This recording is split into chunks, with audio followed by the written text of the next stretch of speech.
ಸದಾ ಆರೋಗ್ಯವಾಗಿರಲು ಹಿರಿಯರ ಅದ್ಭುತ ಕಿವಿ ಮಾತುಗಳು. ಬೆಳಗ್ಗೆ 5 ಗಂಟೆಯ ಒಳಗೆ ನಿದ್ದೆಯಿಂದ ಏಳಬೇಕು. ಬೆಳಗ್ಗೆ ಖಾಲಿ ಹೊಟ್ಟೆಯಲ್ಲಿ ಕಾಫಿ ಅಥವಾ ಟೀ ಕುಡಿಯಲೇಬೇಡಿ. ಪ್ರತಿದಿನ 2 ರಿಂದ 3 ಬೆಳ್ಳುಳ್ಳಿ ಎಳಸನ್ನು ಚೆನ್ನಾಗಿ ಜಗಿದು ಖಾಲಿ ಹೊಟ್ಟೆಯಲ್ಲಿ ತಿನ್ನುವುದರಿಂದ ಕೊಲೆಸ್ಟ್ರಾಲ್ ಬೇಗನೆ ಕರಗುತ್ತದೆ.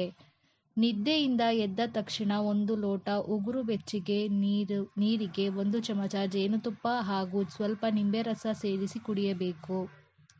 ಈರುಳ್ಳಿ ಜೊತೆಗೆ ಸ್ವಲ್ಪ ಬೆಲ್ಲ ಸೇರಿಸಿ ಪ್ರತಿದಿನ ತಿನ್ನುವುದರಿಂದ ರಕ್ತ ಶುದ್ಧಿಯಾಗುತ್ತದೆ. ಪ್ರತಿದಿನ ಮಜ್ಜಿಗೆ ಸೇವಿಸುವುದರಿಂದ ಮೂತ್ರದ ಸೋಂಕು ಬರುವುದಿಲ್ಲ.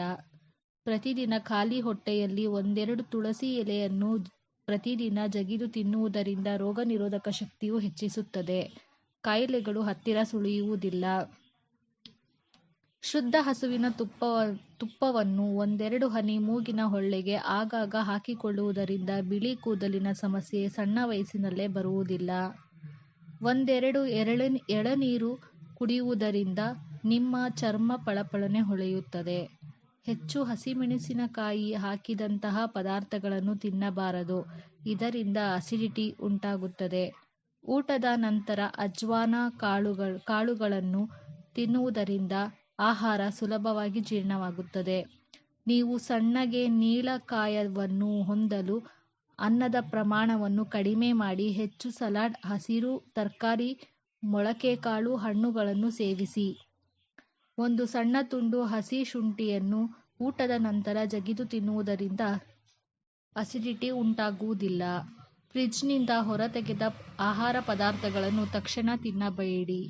ಹೊರತೆಗೆದ ಸ್ವಲ್ಪ ಸಮಯದ ನಂತರ ಉಪಯೋಗಿಸಬೇಕು. ತಂಪು ಪಾನೀಯಗಳನ್ನು ಸೇವಿಸಲೇಬಾರದು. ಮಾಡಿದ ಅಡುಗೆ ಬಿಸಿಯಾಗಿರುವಾಗಲೇ ತಿನ್ನಿ. ಯಾವಾಗಲೂ ತಂಗಳನ್ನು ತಿನ್ನಬೇಡಿ. ಬೆಳಗ್ಗೆ 8 ರ ಒಳಗೆ ಉಪಹಾರವನ್ನು ಸೇವಿಸಬೇಕು. ಬೆಳಗ್ಗೆ ಉಪಹಾರದೊಂದಿಗೆ ಹಣ್ಣಿನ ರಸ ಕುಡಿಯಬೇಕು.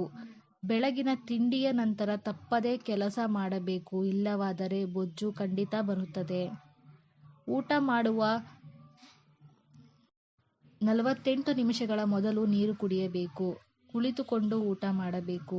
ಆಹಾರವನ್ನು ಚೆನ್ನಾಗಿ ಜಗಿದು ನುಂಗಬೇಕು. ಮಧ್ಯಾಹ್ನ ಹೊಟ್ಟೆ ತುಂಬ ಊಟ ಮಾಡಬೇಕು. ಮಧ್ಯಾಹ್ನ ಊಟದ ನಂತರ ಮಜ್ಜಿಗೆ ಸೇವಿಸಬೇಕು. ತುಂಬ ಒಳ್ಳೆಯದು. ಊಟದ ನಂತರ ಸ್ವಲ್ಪ ಸಮಯ ವಿಶ್ರಾಂತಿ ಪಡೆಯಬೇಕು. ಸೂರ್ಯ ಮುಳುಗುವುದಕ್ಕೆ ಮುಂಚೆ ಊಟ ಮಾಡಬೇಕು. ರಾತ್ರಿ ವೇಳೆ ಹುಳಿ, ಹಣ್ಣುಗಳನ್ನು ಹಾಗೂ ಮೊಸರನ್ನು ತಿನ್ನಲೇಬಾರದು. ಸಕ್ಕರೆ, ಮೈದಾ ಹಿಟ್ಟು, ಪುಡಿ ಉಪ್ಪು ಕಡಿಮೆ ಉಪಯೋಗಿಸಬೇಕು.